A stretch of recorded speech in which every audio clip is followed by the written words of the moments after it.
నీలవేణి,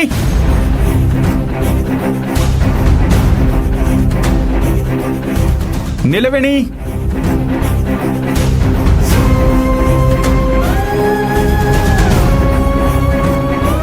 నీలవేణి, వస్తున్నా.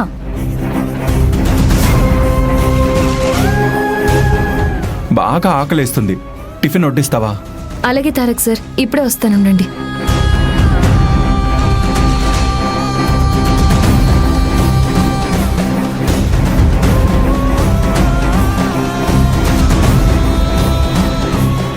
హరిత, మనకి ఇదేం ట్విస్ట్? వాడి ఫోటోల్ని చూడగానే పులిలా గాండ్రిస్తాడనుకుంటే ఎగ్జిబిషన్లో పెట్టిన పురావస్తు శాఖ వస్తువుల్ని చూసినట్టు చూసి అలా వెళ్ళిపోయాడేంటి? అదే నాకు కూడా అర్థం కావడం లేదు వదినా.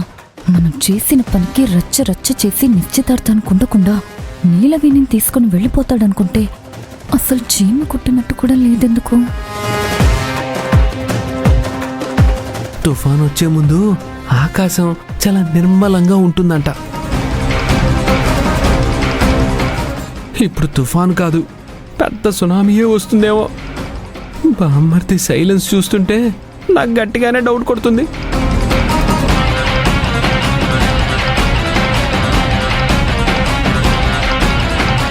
నిలవేణమ్మా, ఏంటిదంతా? చెన్నయ్య గారు ఆకాశం బద్దలనేట్లు ఉరుముతారనుకుంటే ఉలుకు పలుకు లేకుండా అలా సౌమ్యంగా వచ్చి చిన్నపిల్లాళ్ళ కూర్చున్నాడేంటి? దానికొక కారణం ఉందిలే అన్నా. ఏంటమ్మా అది? ఆ విషయం నీకు చెప్పేది కాదన్నా.